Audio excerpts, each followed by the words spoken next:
Então, pessoal, estamos gravando, tá? E não tem problema aqui, eu tô comendo. Olha o doce de leite. Manda um cafezinho e vamos pra cá. Eu vou compartilhar a tela com vocês.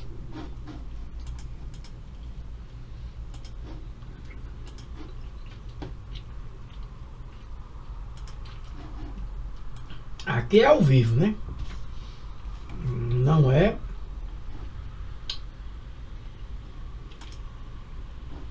gravação de isso.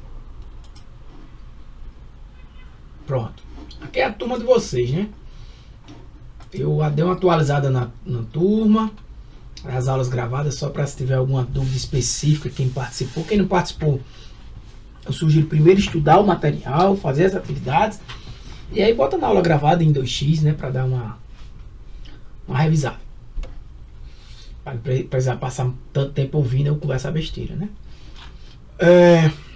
Inclusive da aula passada, sem querer, eu parei a gravação. Pessoal, hoje eu vou adiantar o assunto de conteúdos. A gente tem aqui nesses slides que facilita. Opa, não é esse não. Na aula passada eu até botei 2 aqui, o 10, né? Tem 2 versões. E a gente não foi até o final. A gente parou aqui usando PFLib, tal. Eu falei disso aqui.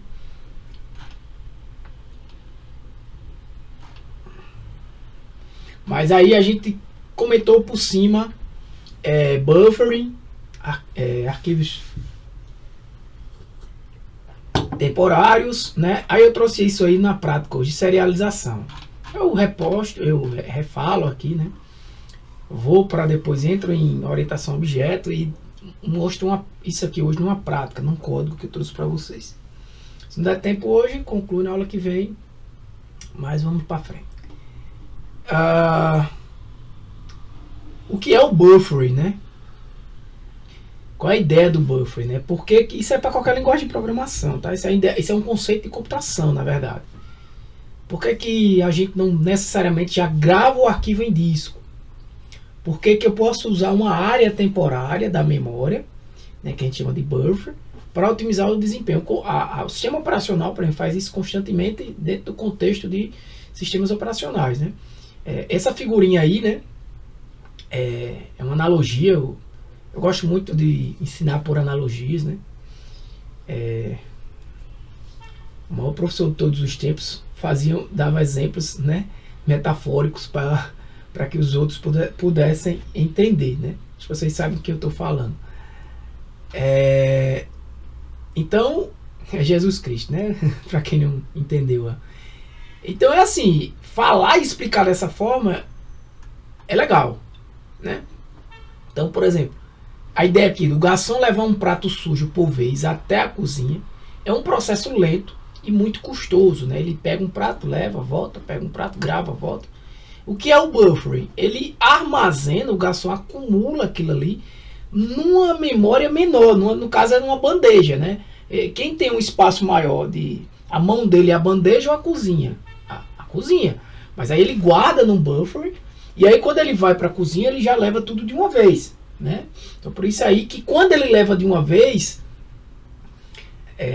ele tem um buffer aí de tamanho N. Esse N seria teoricamente a quantidade de dados, né, em megabytes, por exemplo. Sem buffer, esse N é igual a 0. Né? E o que seria esse flush? Esse flush é o momento que ele despeja isso lá, né? A ordem do camarada, do chefe de cozinha é esvazia a bandeja agora mesmo. Ou seja, você tem que esvaziar. Se você tiver com um prato só, você vai esvaziar só o prato, né? Força que ele grave no disco o buffer, né? É muito usado em logs, né, de tempo real, porque se toda vez você for gravar no disco em tempo real, você vai ter um delay. Então o log você vai armazenando em buffer, que é rápido, em tempo real ali praticamente, e depois dá um flush. O flush é essa gravação depois do conteúdo bufferizado, né? Essa é a ideia, o conceito de buffering, que aí vocês têm que saber. Não necessariamente chegar e usar o código Python, se eu botar aqui no ChatGPT, gere um código em buffers aí, ele gera, beleza. Mas e aí, quando eu vou usar, para que serve, né? Usa IA para você estudar isso também, né? Arquivos temporários, vocês têm em mente, né? O sistema operacional também usa isso demais. Não é a mesma coisa de buffer, né? Porque, na verdade, você está tendo um arquivo sendo salvo aí, né? E a ideia aí é uma tenda, né? Uma tenda seria uma ideia de arquivo temporário, né? Um temp file. Você vai ter aquele espaço ali armazenado, né? Mas depois você vai destruir. Quando for mais necessário, ele tira. E aí você pode configurar a forma, como do tamanho, até quanto o tamanho do arquivo temporário, quando vai ser destruído. A questão ele não é totalmente permanente, né? Dados em trânsito exigem ferramentas efêmeras e arquivos de texto exigem traduções precisas. Ou seja, se eu preciso daquela informação ali por um tempo, eu posso ter um arquivo temporário. Pedra de Roseta. A regra de ouro do explorador. Sempre especifique o encode. O que é o encode, né? É a codificação, como aquele conteúdo, né, vai estar salvo, né? Por padrão, hoje a gente utiliza o UTF-8, porque conhece todos esses caracteres, né? Utilizado em diversas línguas diferentes, né? Então, como eu vou codificar o meu arquivo, é o encode, né? A ideia da pedra de Roseta, não estou lembrando aqui no contexto, se alguém lembra o que é, para eu poder fazer a própria analogia, eu me esqueci agora. Mas o arquivo temporário é o que você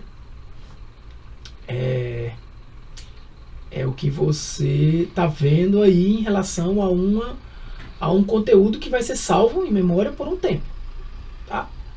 Que você vai configurar. Pode-se utilizar isso em diversas situações. A gente vai trazer uma prática aqui já já. A serialização é basicamente eu trazer aquele meu conteúdo, por exemplo, em texto, para um objeto, ou uma lista, um dicionário, mas para um tipo de arquivo em Python, por exemplo, né? São arquivos PKL, né? Arquivos PKL. Então você, por exemplo, a analogia que ele está dando aí é eu pegar esse alimento, por exemplo, que está descrito facilmente aí, né? Sei lá, um pão, batata, arroz, o que quer que seja, e empacotar ele, né? Compactar esse conteúdo, sei lá, e empacotar para sei lá, levar ele para algum outro lugar e depois desempacotar para comer, né? Eu não iria transmitir, vamos falar assim, na linguagem computacional, nem mesmo entregar esse alimento com um prato, né, do jeito que está aí. A ideia seria eu congelar, sei lá, empacotar ele, mas sendo possível depois eu ter esse mesmo alimento. Essa seria uma metáfora boa para você entender o que é a serialização. Em outras palavras, né, você vai pegar o conteúdo do seu arquivo e vai empacotar, transformar e compactar em um tipo de arquivo Python, tá? Que você pode transferir, usar em outros softwares, né? E ler esse conteúdo que está ali dentro, tá? E antes era texto, agora são códigos binários, né? Códigos binários. Literalmente, código binário. O perigo de você ter um arquivo PKL é que você abrir um arquivo PKL sem que você conheça o conteúdo ou a procedência daquilo ali, é que pode existir um código malicioso ali dentro, né? Ou seja, pode ter um código Python ali dentro, né? Executável, inclusive, que vai fazer algo não bom para o seu computador, né? E por isso é classificado como um arquivo malicioso, um software malicioso, um malware, né? Então, nunca descongele, vamos falar assim, esses arquivos sem antes saber da procedência deles, beleza? Pode ser arquivos textos e você fazer isso, pode ser um código Python, né? E aí aquelas dicas que a gente comentou na aula passada, né? Quando for salvar arquivos, use o if, utilize pathlib. Sempre que for ler arquivo muito grande, a ideia não é ler tudo de uma vez, mesmo sendo texto, ser de forma iterativa por line, cada linha, lendo por vez, ou chunks, né? Chunks em arquivos binários, codificação TF8 e muito cuidado com o arquivo PKL. Né? Eu vou abrir aqui a outra versão, muito parecida, vocês podem dar uma olhada depois.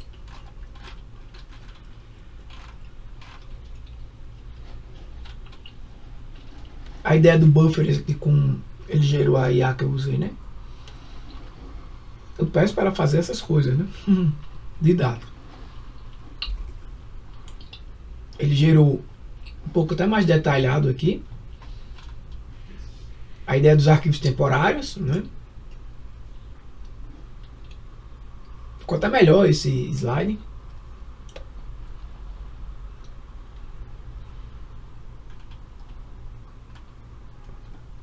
Ficou até melhor. Inclusive, ele marca aqui, né, que não é necessário criar um remove, né, no arquivo temporário, porque o sistema operacional mesmo faz isso. A ideia da serialização. Essa imagem aqui já não ficou tão boa quanto a outra. Né? O encode aqui já está mais detalhado também. Né? Então, a ideia é que arquivos de texto guardam números. Né? Na verdade, você tem binários ali. Né? Então, o encode ela é uma tabela que vai traduzir o que é o A, o que é o B. Né? Então, o encode tem uma tabela de mapeamento. Né? O que é um acento, o que não é um acento, o que é um caractere, sei lá, de outra língua, né?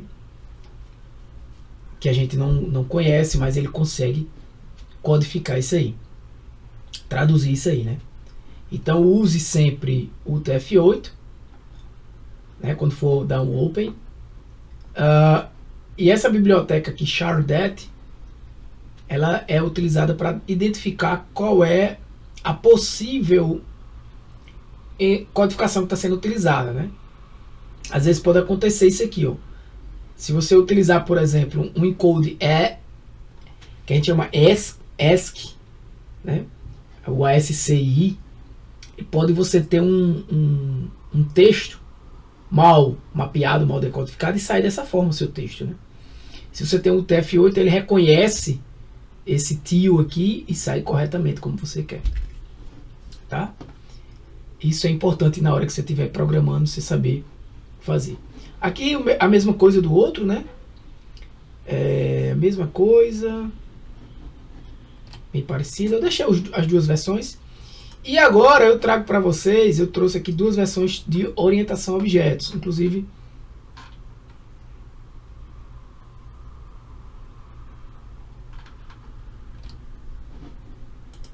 a versão que eu quero mostrar é essa, inicial. Isso. Aí eu vou comentar e depois eu levo para o código, né, para a gente ver. Veja, galera, até então a gente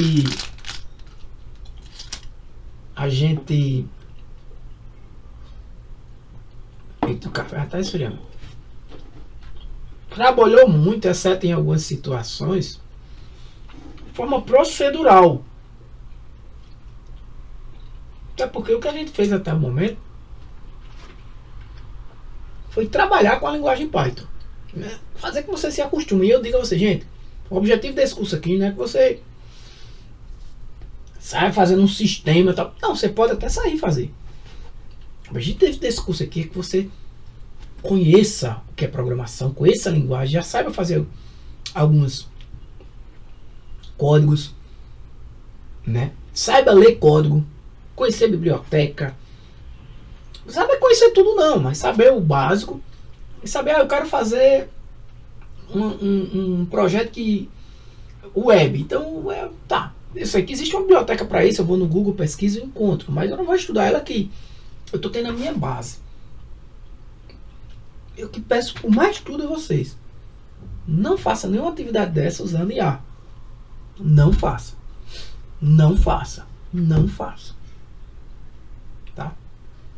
Depois, lá na frente, quando você se sentir seguro, aí eu já digo o seguinte: faça tudo que você puder fazer e souber fazer com IA. Estude IA, né? Comece a estudar o Codex ou o Cloud Code, o que é que você queira, e comece a desenvolver com ela.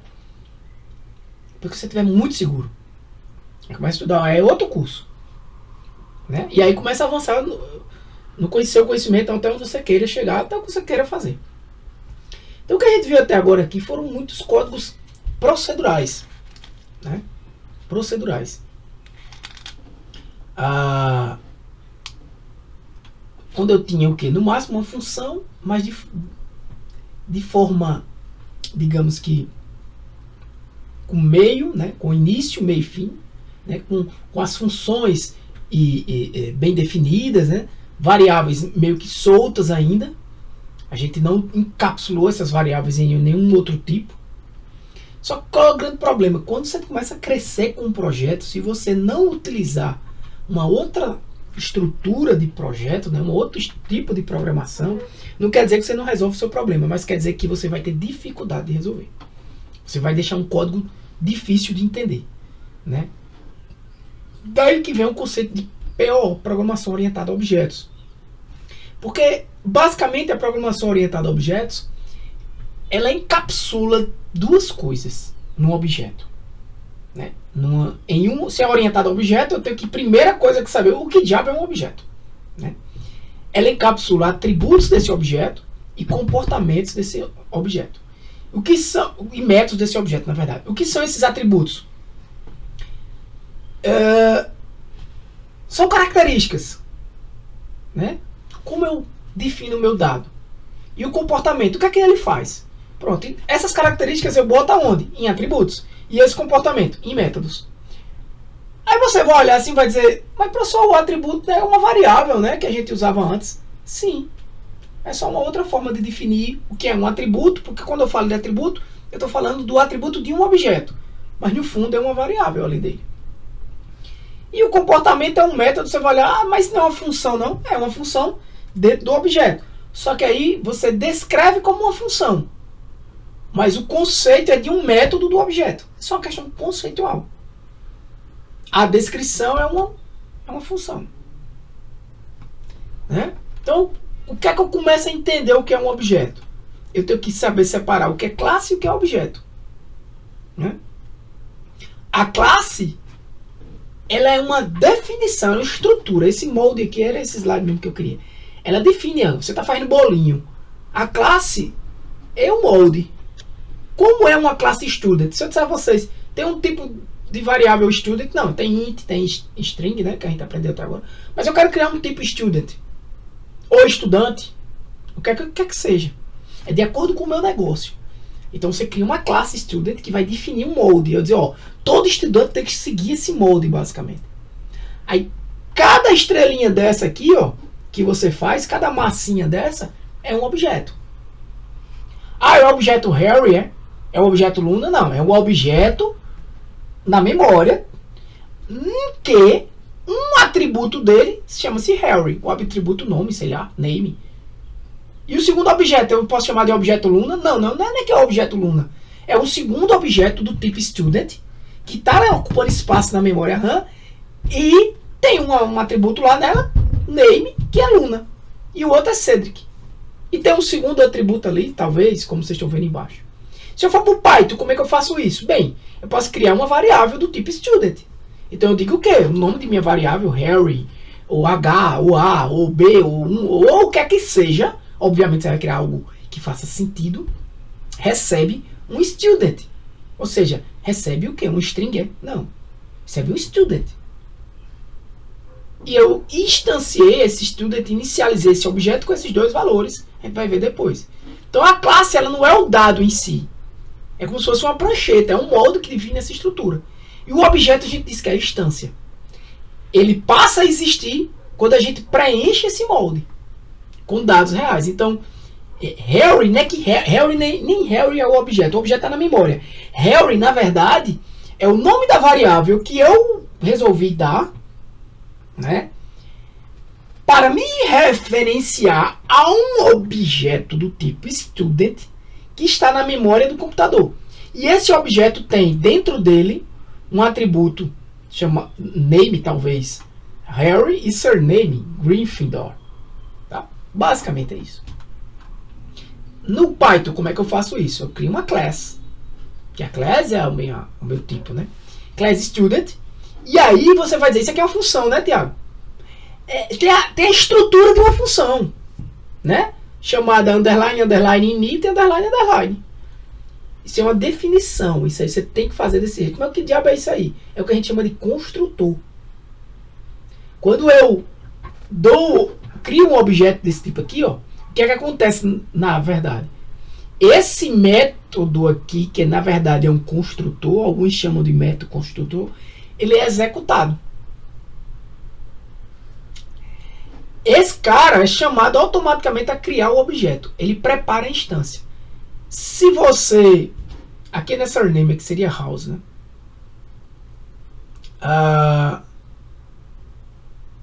Aqui tá errado. Isso aqui tá errado, tá, gente? Depois eu vou corrigir. Construtor é tudo, é o método. Certo? É o construtor. Teria que essa setinha aqui, esse tracejado, viria até aqui, init. É o construtor. Esse self, na verdade, tá? Esse self, na verdade, é isso aqui, é o próprio objeto. É uma referência interna que o objeto usa para acessar seus próprios dados, é o self, tá? Então, só isso, corrija aí, eu vou ajeitar isso depois, mas corrija aí na sua mente. O construtor é o método aqui, o método construtor, né? O que você poderia entender como uma função chamada underline, underline, init, underline, underline. Esse self é uma referência ao próprio objeto que está sendo criado nesse momento. Olha, veja se você consegue compreender isso. Na hora que eu rodo essa linha, é criado um objeto na memória. Se eu quiser acessar esse objeto que está acabando de ser criado na memória, é o self que vai acessar ele. Então, self.name recebe name. Eita, diabo é esse, diabo. Self.name é um atributo do objeto student. Mas de que objeto? Desse que eu acabei de criar lá no Python. Quando eu executei essa linha, self.name está acessando a memória do computador neste objeto que eu acabei de criar. Criar objeto? Bem, no objeto student. Está lá na memória RAM do computador. Basicamente é isso. E o que é esse segundo name aqui? É diferente esses dois, tá? Esse segundo name aqui é esse cara que vem aqui pro parâmetro. E ele é Harry. Nesse caso aqui está sendo essa string. Essa string aqui está sendo passada para name. Esse self é meio que uma regra. Tem que estar aqui, tá? E esse self.name é um atributo name da classe student. Nesse caso vai ser um atributo do objeto que está acabando de ser criado. E qual vai ser o valor desse atributo? Vai ser exatamente o que vai vir nessa variável name, que é Harry. Que nesse caso aqui está sendo Harry. E o que é house? Essa segunda variável, Gryffindor. E house, self.house, é um segundo atributo do objeto student. Tá? Por isso que aqui está errado. Essa setinha aqui é para self. Tá? Esse conceito aqui do próprio objeto é self. A referência interna que o objeto usa para acessar seus próprios dados. Beleza? Esse segundo, vamos falar assim, método aqui, ele está imprimindo, simplesmente ele está me imprimindo, esse init aqui eu tenho que fazer desse jeito, tá? É um método construtor, todas as classes vão ter um cara basicamente esse aqui que constrói o objeto. Quando eu dou o Harry aqui igual Harry Gryffindor, é construído um objeto na memória com name desse student e house desse student com esses valores aqui. Esse segundo STR, todos também vão ter. A gente, quando for estudar nas próximas aulas, próxima semana, herança e tal, que eu não vou trazer hoje, talvez vá ficando mais claro isso. Mas a princípio, entenda, esse também é um método aqui do student, que toda classe, que todo objeto no Python também vai ter. O que é que ele está fazendo, esse str? Se eu chamar Harry.str aqui, ele vai imprimir, ele só tem um self. Se ele só tem um self, eu não vou passar parâmetro nenhum. Eu vou abrir chaves e fechar chaves. No caso aqui seria Harry.str, abre e fecha parênteses. Porque o self vai acessar quem? O próprio objeto está sendo criado. Aí vai dizer, return, fstring, você já conhece isso aqui, self.name, ou seja, do próprio objeto que está sendo acessado na memória, naquele momento, pega o name dele. E pega e ele vai dizer Harry D, né, from house, D green door. É isso que ele vai imprimir. Tá?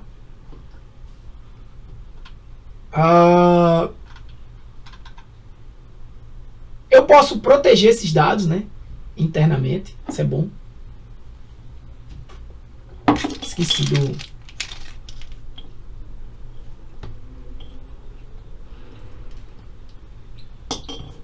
E eu posso fazer isso com... Bem, toda vez que eu passar um valor aqui para meu name, para meu house, nesse caso aqui, ó, no init, eu posso validar. Por exemplo, se eu não passar nada, ele está dizendo if not name, ou seja, se name não existir, né? Not null, mesma not, ou seja, se ele for nulo, né, não nulo, ele vai dizer o que? O nome não pode estar vazio, né? Ele vai mandar um erro aqui, um raise, um value erro aqui, né? Lembra lá do capítulo acho que é o capítulo 7, né? Tratamento de exceções. É bom fazer isso para algumas variáveis. Valores padrões, assim, que você não pode, por exemplo, você pode tratar, vamos dizer, nota do aluno. Ele vai de 0 a 10, então o cara bota lá um 20. Então lá no atributo, antes de atribuir o valor que está vindo aqui para o parâmetro no atributo do objeto, eu fazer o seguinte: se valor menor do que 0 ou valor maior do que 10, diga nota tem que estar entre 0 e 10.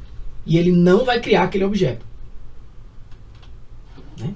Porque eu não quero que crie um objeto que aluno, por exemplo, o student, que tem, sei lá, uma nota geral do estudante que seja abaixo de 0 ou acima de 10.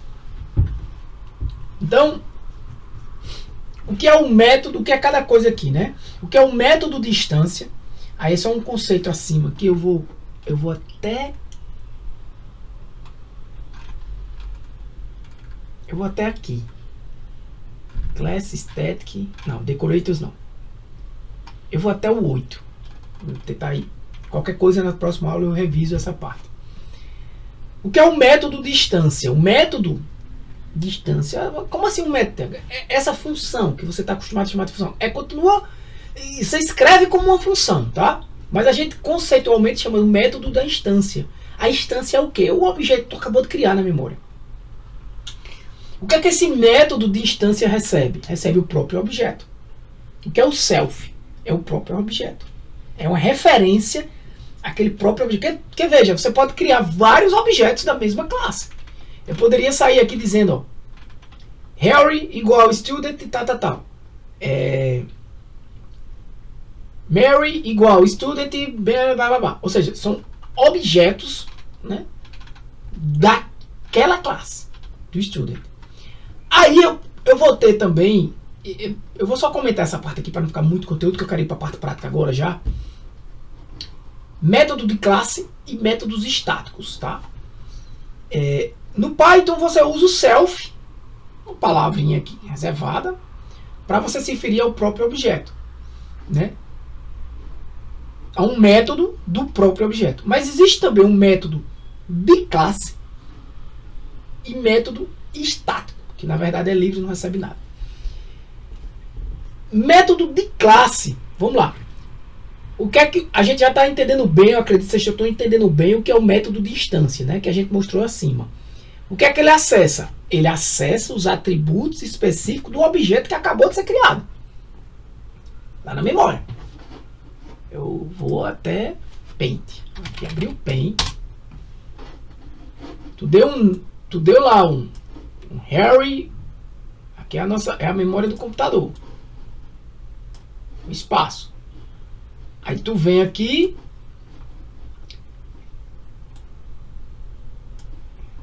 Harry. Harry. Aquela variável Harry. Oi.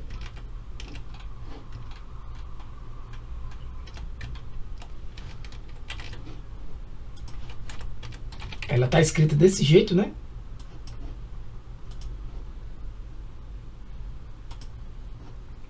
Aquela variável Harry, na verdade, ela aponta para cá. Isso aqui é o conteúdo que tem no objeto. Aqui dentro tem um cara chamado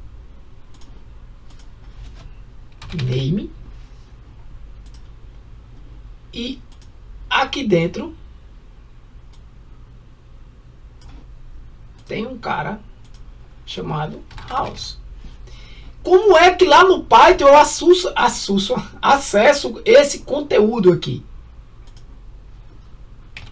Opa. Eu acesso como? O self. Self.name lá no Python, né? Self.name e self.house. Isso aqui eu estou acessando atributos dessa instância aqui. E se eu perguntar que tipo, qual o tipo disso aqui? Esse carinha aqui é um class student. Esse cara é um class student. Se eu dou outro, por exemplo, aí eu abro aqui na memória outro espaço, lá não sei aonde. Do mesmo jeito, eu vou ter aqui, vou sei lá,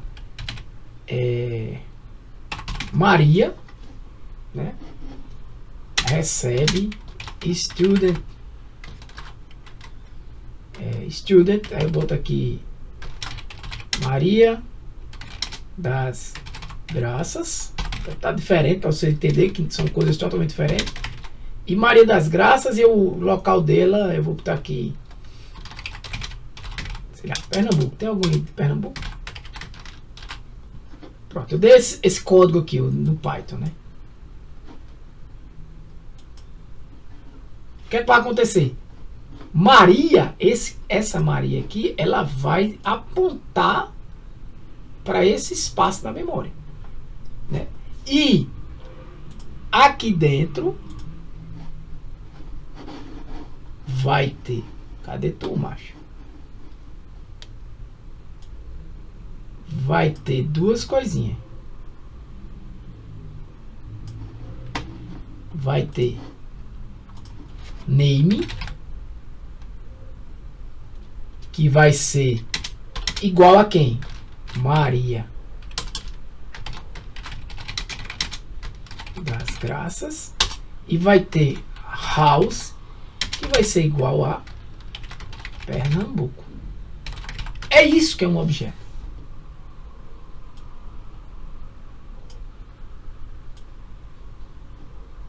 Tá?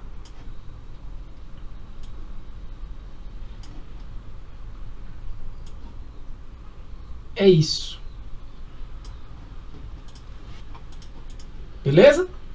Aí, ou seja, eu tenho também aqui uma classe, um objeto que é do tipo class student. É isso.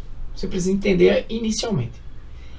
E, Tiago, que diabo é um método de instância? É um método que vai estar aqui, ó. Eu vou ter um def aqui. Por exemplo, getName.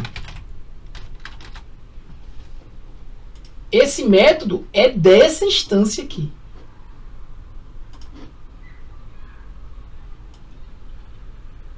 E aqui eu vou ter outro. getName. São caras que estão em espaços diferentes. getName, por exemplo, vai retornar o Maria das Graças. E esse vai retornar Harry, no caso aqui que eu não coloquei, né? Mas teoricamente seria isso aqui. É aquela linha Harry igual a student Harry, né? E o outro lá que eu não tô lembrando mais. Gryffindor. Pronto. Pronto, é basicamente isso aqui. Beleza, galera? São objetos diferentes. Então, o método de instância é o método...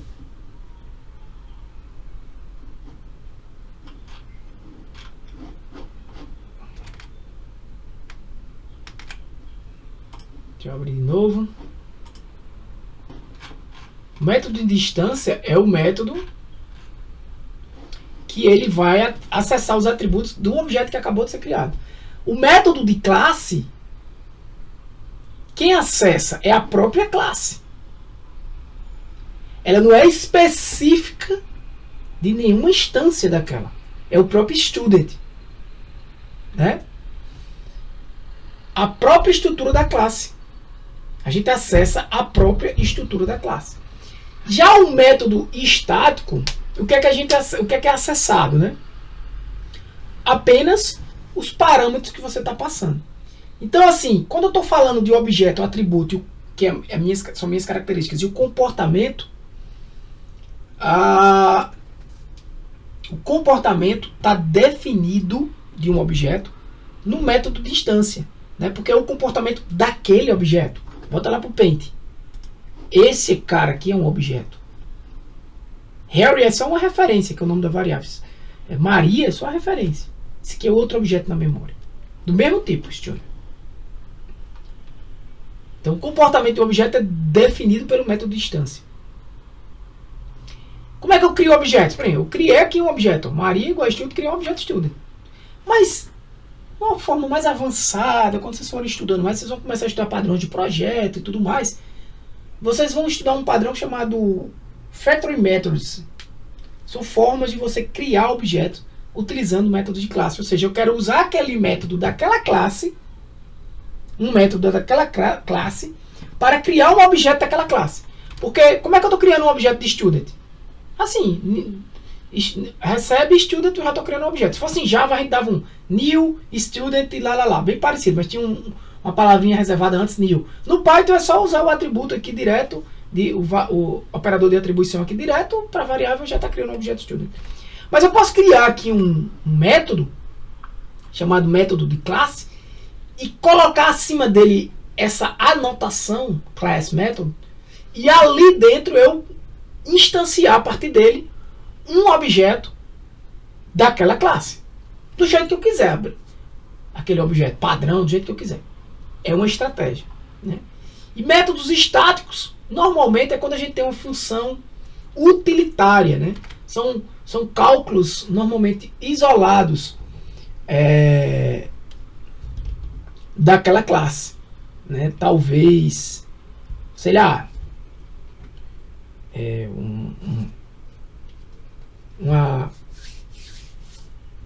eu quero criar dentro daquela classe student um método de verificação que só vai ser usado talvez só para student. Eu posso também fazer como um método de classe. Tá? Você pode criar uma classe de utilitários e colocar esses métodos como estáticos.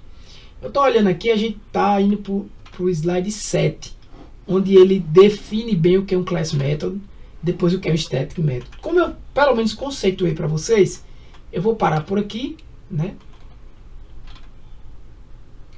E deixo isso para outra aula. E agora, dados esses conceitos, eu trouxe aqui para vocês um código, eu vou mostrar do início, de um uso de um objeto, tá?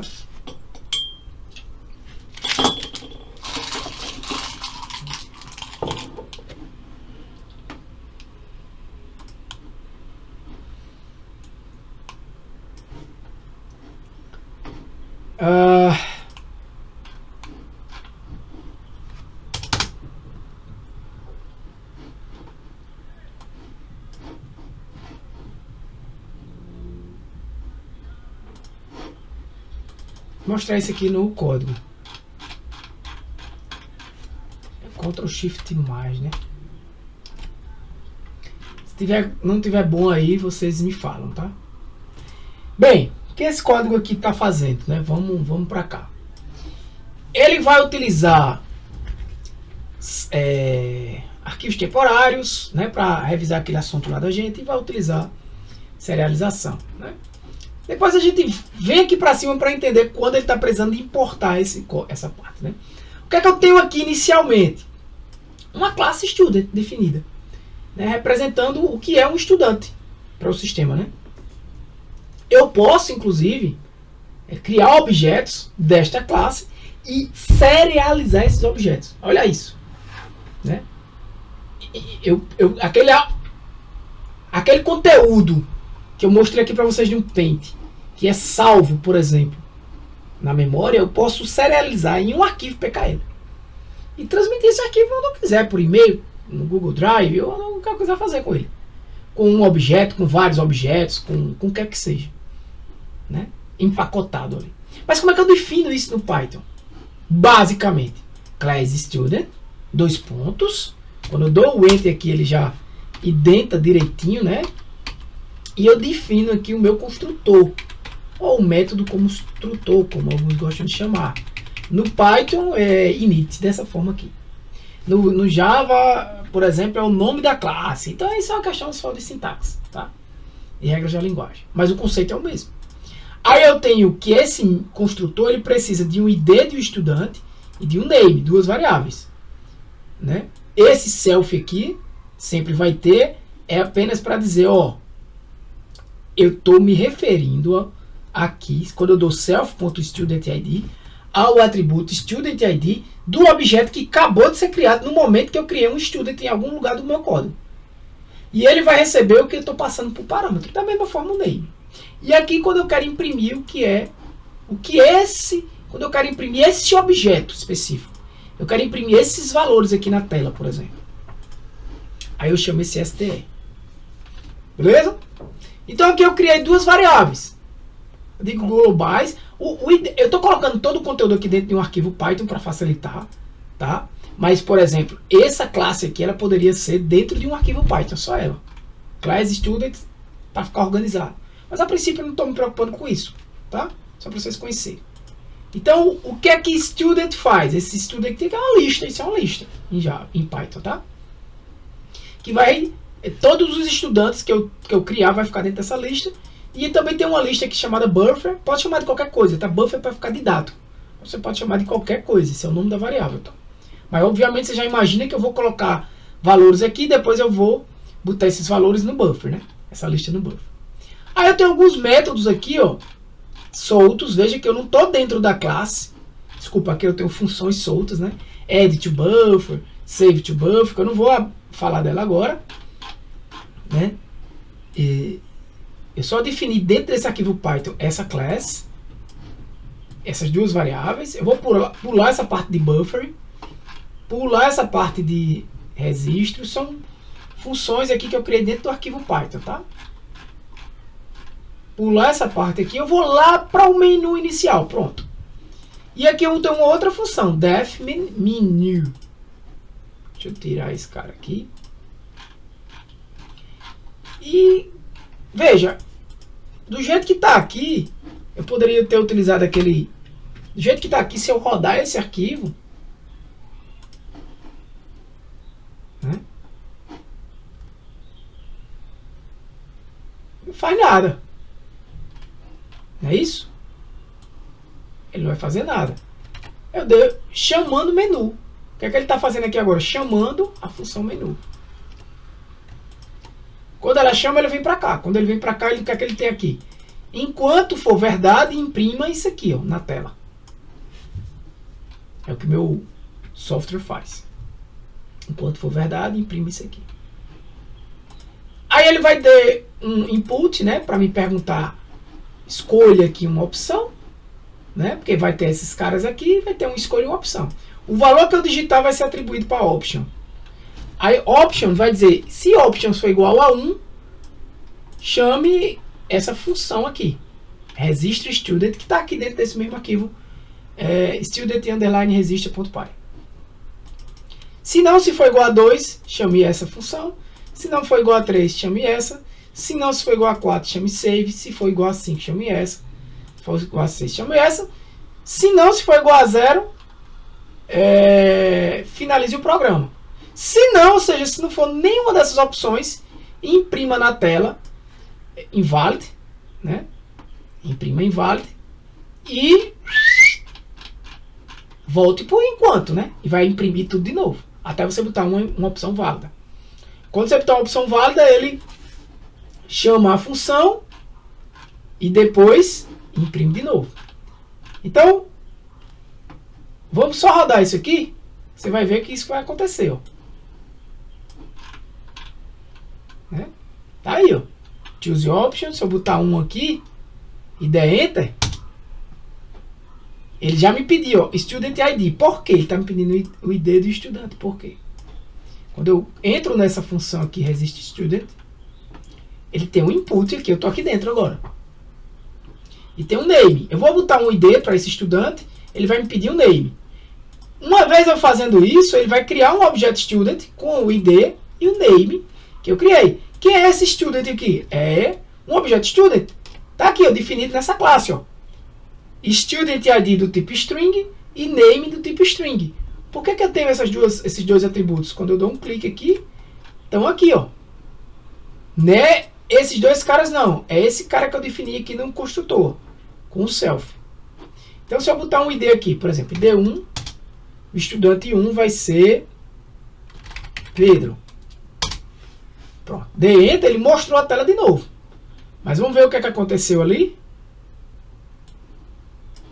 Ó, botei Pedro, estudante registrado com sucesso, né? E mostrou a tela de novo e perguntando uma opção. Por quê? Vamos entender o código, é o que eu quero que vocês façam aqui. Quando eu venho aqui, ele foi para register, né?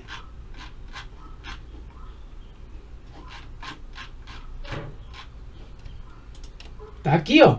Criou o objeto student. O que é que ele fez com esse objeto student? Ele adicionou na lista students com S. Que lista é essa? Aquela que eu criei lá no início. Deixa eu ver se ela volta aqui. Está sendo acessada em todo lugar, tá? Então, vamos para lá. Feito isso, eu tenho agora um objeto na memória student, né, sendo acessado com esse conteúdo, e tem uma lista com esse objeto dentro dela. Porque veja que eu agora não tenho mais lista de inteiros, lista de strings, não. Eu tenho uma lista de students agora. Então eu tenho um primeiro objeto dentro dessa lista. O que é que ele está fazendo aqui? Ah, vou adicionar no buffer. Quem? Esse estudante. Eu vou botar no buffer esse estudante. Então vou chamar o método add_to_buffer e depois vou dizer estudante registrado com sucesso. Add_to_buffer, tá aqui. Ele vai simplesmente colocar na memória buffer. Não é escrito no disco ainda, beleza? Então o que é que ele vai fazer? Vai pegar o time de agora, né? Essa é uma forma de pegar o time aqui em Python, né? O ano, o mês, é isso que ele está dizendo, traço. O dia. Aí eu dou um espaço, hora, minuto, segundo. É esse formato que eu quero, né? Então eu pego isso com datetime. Datetime está definido aqui em cima, lá no import, né? Eu did datetime, importei datetime. Pronto, eu uso o datetime para pegar. Botei isso em timestamp. E bufferizei o quê? Adicionei em um buffer. Quem é esse buffer? É minha lista, que eu tenho aqui em cima. Coloquei no buffer, dei um append, adicionei nele. O timestamp, que é o momento que isso aconteceu. E a mensagem. Esse message eu recebi por parâmetro. Quando eu chamo add to buffer. Cadê? Olha aqui no register. Aqui, ó. Message, essa mensagem aqui, ó. Né? Qual é a mensagem que ele vai receber? Student register, lá no buffer. E o student. Eita! Ele está passando um próprio objeto ali dentro de um string. que é a string zona que vai passar para cá, nessa mensagem. Aí ele vai salvar o que no buffer? Timestamp, que é a hora, e essa mensagem. Botei no buffer. Adicionei buffer, esse stringão aqui, né? Entre colchetes, né? Esse stringão aqui, ó. Adicionei no buffer. Isso eu já fiz aqui só em botar o 1. Feito isso, cadê? Register aqui. Eu imprimo na tela, estudante registrado com sucesso. Veja que ele imprimiu aqui. E aí ele volta lá pro while, né? Podia estar fazendo isso aqui com debug, tá, gente? Mas eu quero fazer assim, mostrando para vocês, explicando. Quando ele volta pro while, ele já executou um if, né? Já botou esse if, né? Volta pro início, é verdade, true, sempre vai ser true. Ele imprime de novo e pede uma nova opção. Então, eu vou botar aqui agora a opção 2.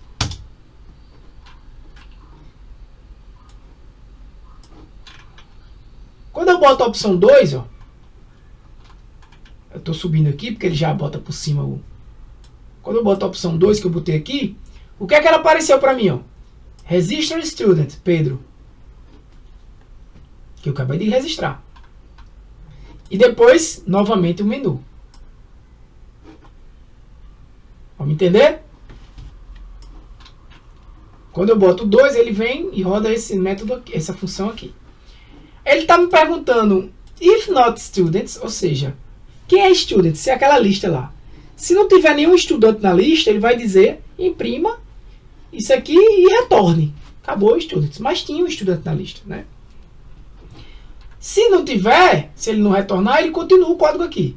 Porque ele só coisa se isso for verdadeiro. O quê? Se not student for verdadeiro, ou seja, students está vazio, né? Aí ele veio para cá, imprimiu isso aqui na tela para ficar bonitinho. E o que é que ele vai fazer? Ó? For student, perceba, esse student aqui é uma variável interna desse método listStudents, tá? Não é mais aquele student que eu criei lá no registro, não tem nada a ver. Aqui, ó. Esse student aqui também só existe aqui, ó, dentro do register, né? Ele é usado aqui e passado aqui, né, para o buffer. Lembra que o buffer tem uma mensagem lá. Esse student aqui é desse for, que funciona aqui dentro. Depois que eu terminar o for, ele não existe mais. E aí eu vou imprimir student. Olha que legal. Tu vai chamar print student. Oxente, tá imprimindo esse objeto? É. Mas só que o que diabo ele vai imprimir se eu estou mandando imprimir um objeto? Vamos lá? Entender? Students, presta atenção, é uma lista que tem aquele objeto student lá que eu salvei, tá na memória. Veja que eu não fechei o programa ainda. Esse primeiro student aqui, poderia ser S, ST, o que você quisesse. Tá variando e pegando aí o primeiro estudante que tem lá. E tá imprimindo. Imprime um estudante. Se tivesse 10 estudantes, ele imprime 10 estudantes. 10 students, né? A questão é, esse objeto que está lá na memória, que é o Pedro, que eu escrevi Pedro, né? O objeto não é Pedro, ele está lá na memória. O name dele é Pedro, né? O name dele é Pedro. Veja que ele tem um ID e um name, né? A classe student, ó, tem um ID e tem um name. Mas já estando aqui, aí eu vou voltar para cá, para o register, não, para o list. O que é que ele vai imprimir aqui? Ele vai imprimir um objeto. Perceba, mas no Python tem vários segredos. Tem um segredinho na hora que você vai imprimir um objeto. O que é que o Python vai fazer? Ele vai procurar aquele str lá na classe, que define esse objeto. Então ele vai procurar esse cara aqui, ó, e vai achar e vai dizer, mostre isso aqui. Ou seja, o ID do objeto traça o nome, o atributo ID desse objeto student, traço o atributo name desse objeto student. Por isso que aqui, quando ele imprimiu 1, que é o valor do ID, traço Pedro. Se eu botar 1 de novo, eu vou registrar um segundo e vou chamar de João. Pronto. Registrei, ó, registrado. Se eu botar um 2, ele agora, ó, registros Pedro 1 e 2 para João. Por quê? Students, essa variável aqui lá global, tem 2 objetos agora. Não tem Pedro e João não, tá? Tem 2 objetos students dentro dela. E lembra que ela também foi bufferizada e também está lá no buffer. 2 objetos students. Esse add to buffer foi chamado na hora que eu registrei esse student, ó. Add to buffer. Ele botou também lá no buffer esse objeto student. Só para... Na verdade não tem buffer ainda aqui, né? Tem uma lista buffer com 2 objetos. Do mesmo jeito que tem students. Só que o uso dessas listas vão ser diferente, né? Do mesmo jeito, essas 2 listas têm o mesmo conteúdo. A diferença é que não tem o mesmo conteúdo, porque quando eu botei no add to buffer, aqui, ó, chamei o add to buffer, ele recebeu message. Aí tem o timestamp e tem message lá na verdade tem uma lista de strings lá, né? No buffer, tem uma lista de strings, que é o timestamp e o message. E esse message é nada mais, nada menos do que essa mensagem aqui. Aí você vai dizer, o que é essa mensagem? É student register um objeto student. E esse objeto student aqui vai ter exatamente o print, o str dele. Vai ser exatamente um traço Pedro ou 2 traço João, depende de quem eu estou acessando. Essa vai ser a mensagem. Mas veja que agora o buffer tem students, tem 2 objetos student, e buffer tem 2 stringonas. Uma com o timestamp da hora que eu peguei e o message. E message nada mais é do que a impressão desse objeto. E a impressão desse objeto é o retorno desse str aqui. E o segundo vai ter o segundo timestamp aqui, que vai pegar do meu computador, e a impressão desse objeto. Do outro objeto, que no caso é o João, né? Vamos lá, vamos continuar usando o sistema. Ó, remova um estudante. Quando eu removo o estudante agora, 3, ele vai me perguntar qual estudante que você quer remover. Eu vou botar o 2, João. O que é que aconteceu? Quando ele pediu para remover, esse método aqui, né? Eu vou vir para o início. Ó, remove student. Vou diminuir isso. O que é que ele vai fazer? Ele vai pedir o ID. Pegou o ID. O que é que ele vai fazer agora? Ele vai varrer, né? Ele vai iterar com for, chamando aqui de student mais uma vez, mas é outra variável student aí. Lá na lista students, tá? E ele vai perguntar o quê? Olha aqui, velho, é o segredo, você entendeu. Se student, ou seja, se esse objeto que eu tô agora acessando lá na lista student, ponto student ID, ou seja, se o ID dele for igual a esse que eu acabei de digitar aqui, no caso for o número 2, ele faz isso aqui. Vamos dizer que ele está na ordem, né, da lista. Ele vai chegar aqui, quanto é que vale o ID do primeiro student que tem lá na lista students? Vale 1. Foi o primeiro que eu coloquei. Não é porque eu for o primeiro, eu podia botar 100 o ID dele. Mas vale 1. Ele vai comparar que eu digitei 2. Não é a mesma coisa. Então ele não vai entrar nesse if. Ele não vai rodar esse if. E... cadê? Ele não vai rodar esse if aqui. Até aqui, ó. Ele não vai rodar. Tá? Aí ele vai continuar no for. Ele não vai rodar o if, mas ele vai continuar no for. Aí ele vai rodar o for de novo. Ele vai para o segundo estudante. Aí ele pega o ID daquele segundo objeto estudante. Aí é 2. 2 é igual a 2? É. Aí ele entra. Aí ele entrou. Aí ele vai na lista students e remove, método de lista normal, o item 2. Student. Remove student. Ele já está dando aqui. Remova esse objeto. Ele não está removendo pelo ID, não. Ele está removendo esse objeto da lista. Que objeto? Esse que está sendo referenciado agora, né? É como se fosse o seguinte, gente. É como se esse student aqui, ó, do for, é como se o student do for, esse student do for, aquela variável student do for, viesse primeiro aqui. Aí olha, né? Não é, volta, vai agora nesse. Ela muda as referências dela. No momento que ele está aqui, diz apague esse estudante aqui. Pronto, ela está apontando. Ela vai estar apontando para cá. Se eu mandar apagar esse estudante aqui agora, esse student, ele vai apagar esse objeto todinho da lista. E aí eu boto no buffer. O buffer é tipo um log. Student removido. Qual foi o student removido? Esse student aqui. Aí ele vai chamar o método str lá desse student.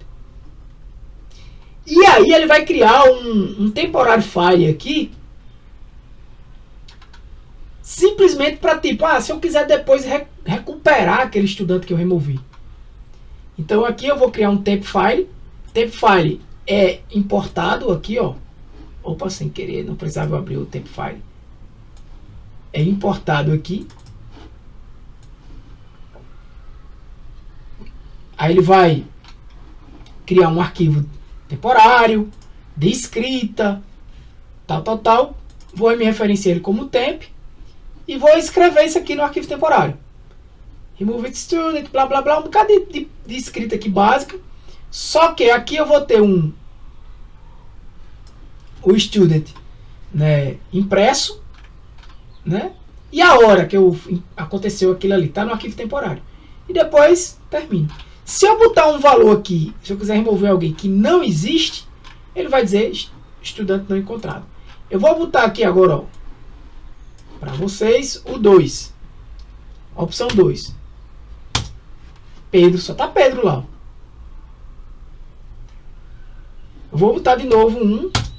Vou botar 2. Vou botar João. Vou botar 2 agora. Tá Pedro e João. Não vou mais remover ninguém. Agora eu vou dizer, eu quero salvar o buffer. Opção 4. O que é o save buffer?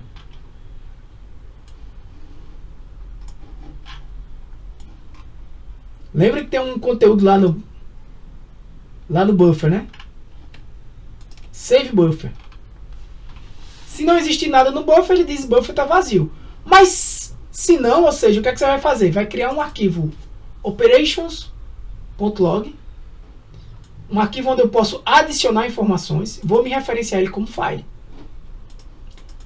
Então eu vou fazer o quê? Operation é uma variável que eu criei aqui em buffer, ou seja, itere em buffer, e para cada item dessa lista eu vou me referir a ele como operation. Ok.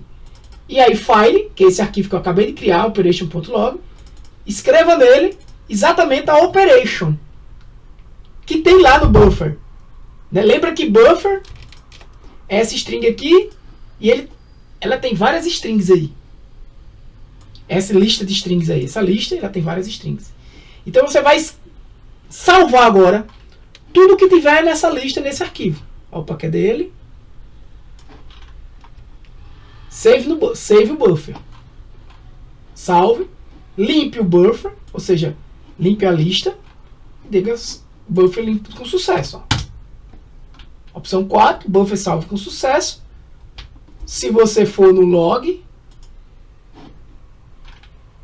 né? Aqui, ó, esse aqui é o problema do code, né? Se eu botar aqui uma codificação o TF8, ele não vai acontecer isso. Mas, ó, tirando essas informações aqui de teste que eu já tinha, né? Isso aqui é o que eu fiz hoje, ó, a hora, tudo bonitinho. Beleza? Lembra o que é que ele salvava lá no buffers? O timestamp e a string student registered, 2-João, 2-João, né? Ou student removed, né? Foi o log, a operação que aconteceu nesse horário, né? Isso era no buffer. Quando eu mando salvar o buffer, eu faço isso, né? Eu não fico salvando toda vez que acontece alguma coisa, eu boto lá no log. Toda vez que acontece alguma coisa, eu boto lá no log. Não, não é isso que eu estou fazendo. Eu boto no buffer. Quando eu quero criar o log, eu jogo tudo lá no log. Eu boto tá lá no buffer o quê? Uma lista, por exemplo, né? Nesse caso aqui, eu criei a ideia de buffer sem utilizar o buffer em si, né? O meu buffer foi uma lista, sendo sincero, né? É tanto que eu não usei diretamente. Mas, para finalizar, eu posso exportar e importar students. O que seria isso? Eu quero exportar. Eu quero pegar todos esses meus estudantes, Pedro e João, e botar num arquivo PKL. Opção 5. Estudantes exportados com sucesso. Se você for olhar aqui o export, o que é que ele vai fazer? Ele vai criar um arquivo students.pkl de escrita de binários, né? Vou me referenciar ele como file. Aí eu vou usar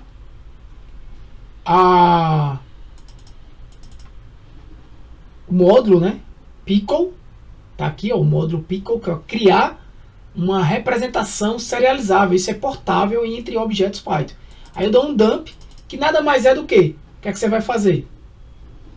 Você vai pegar students, que é a lista, né? Tá lá em cima, aquela lista global, e vai colocar dentro desse arquivo file, e esse file nada mais é do que esse students.pkl que eu estou criando aqui. Eu estou criando students.pkl, dizendo para ele, ó, escreva em binário. E o que é que você vai escrever em binário lá? Essa lista de objetos students que eu tenho no momento. Ele já escreveu. Né? Se eu quiser importar, é um load. Só que você, em vez de fazer um... Aqui, ó. Se eu mandar importar, a opção 6, ele vem no import student. O que é que ele vai fazer? Ele está aqui primeiro dizendo claramente que eu estou usando a variável global students, né, aquela lista. E eu vou... Por que eu estou dizendo isso? Porque quando foi uma regra minha aqui. Quando eu importo estudantes vindo de um arquivo PKL para botar no meu projeto como uma lista de... Veja, eu estou transformando agora um arquivo PKL numa lista de estudantes.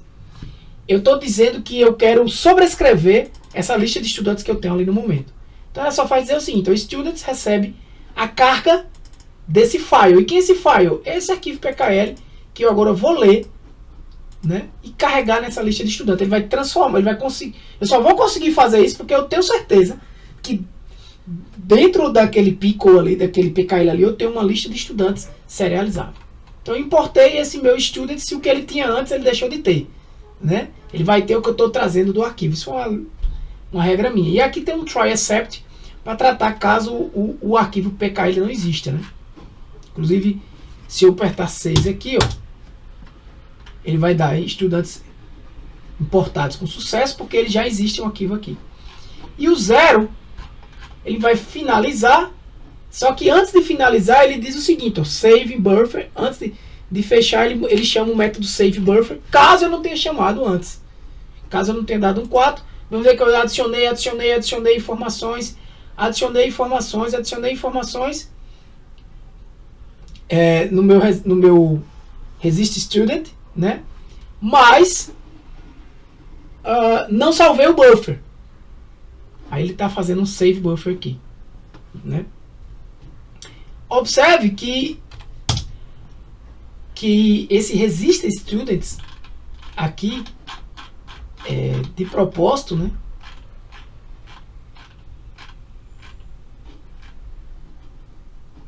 Eu só adicionei buffer, né?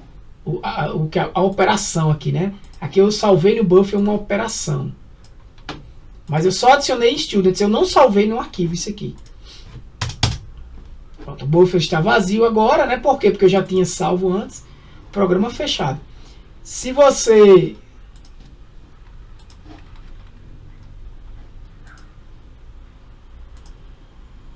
vir aqui no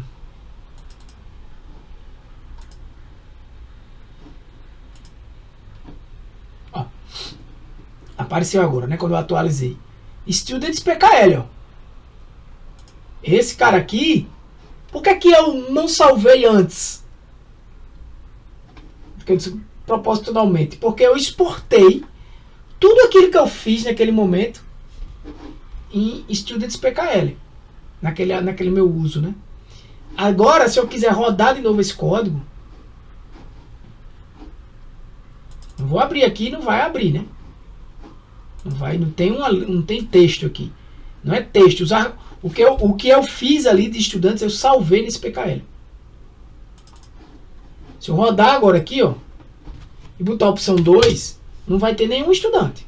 Agora, se eu disser a opção 6, importe, ele vai tentar importar Students PKL para o padrão, né? Estudantes importados com sucesso. Se eu botar 2 agora, ó, aparece lá João e Pedro. Que ele trouxe daquela minha última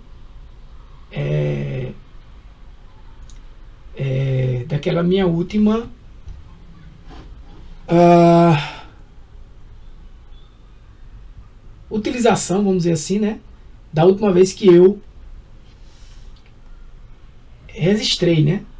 Das últimas adicionadas, né? Das últimas vezes que eu fui no meu programinha aqui e registrei, né? Coloquei estudantes, beleza? Eu vou deixar esse código assim aqui para vocês visto, porque vai ter uma atividade para vocês fazerem, tá? Mas eu não vou disponibilizar, porque eu quero que vocês façam. Então eu vou deixar aqui, ó, porque vocês podem dar um pause depois, né, no vídeo e ir olhando. Então eu vou rodando ele. Você pode assistir o vídeo e ir fazendo, entendendo o que está sendo feito ali, interpretando o código, né? Vai ter uma atividade e eu vou mencionar isso aqui.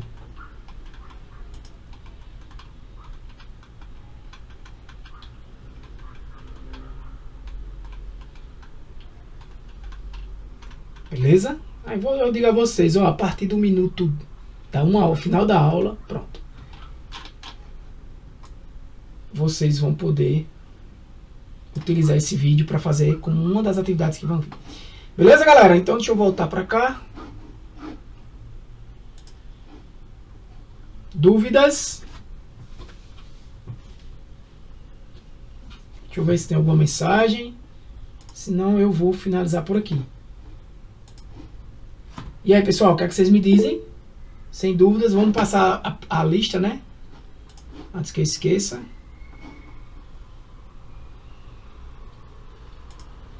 Não sei nem o que era isso, mas... E vamos pra frente, pessoal. Aí tá...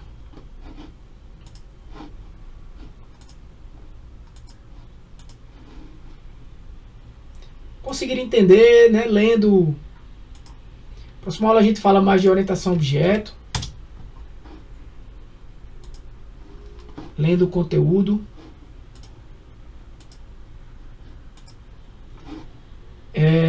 Certificação, pessoal, eu vou deixar para fazer tudo de uma vez, tá? Python 1, Python 2 e estatística, porque aí o pessoal autorizar lá fica mais fácil. Vinícius, Jonas e o restante aí. Matheus, Thiago, que tem 6, 7 mais 4, 11. Tem uma galera boa, né?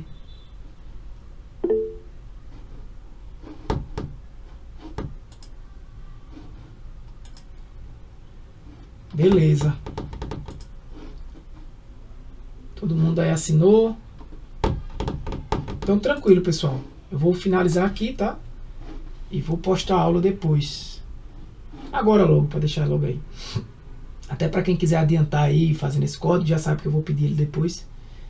Vocês podem ir adiantando, né? Deixa eu olhar aqui como é que tá. Tem algumas atividades que eu deixei aqui de conteúdo extra, tá, gente? Aqui é um conteúdo de...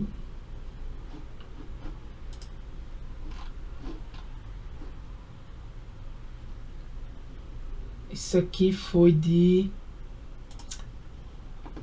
Que eu não é um assunto que eu coloquei. Pessoal, beleza? Estamos de volta aqui para mas eu vou pedir para vocês fazerem, porque é um conhecimento bastante importante. Quebrou em duas partes, né? Porque teve um arroba ali no meio, ele quebrou. Isso. E, por exemplo, se existe o vermelho... Isso aqui é bacana para você aprender validação, né? Ponto e prática, né? Então, essas expressões são realizadas, são expressões regulares. validadas, né? É o 10 e o 11. Aí eu já vou botar a 12, que é de orientação a objeto. Que ele colocar no início. Eu vou logo em breve botar a 12. Ó, tenho 3, 6, aí 7. E aí vai ter umas 2 ou 3 atividades de código. E aí eu vou deixar para vocês até o final de... até 22... em julho aí eu vou ver. Mas dentro de julho para vocês fazerem, tá? A próxima é lá até o dia 10, 12 eu boto aqui. Depois eu boto as outras atividades. Beleza? Então, pessoal, vou parar a gravação.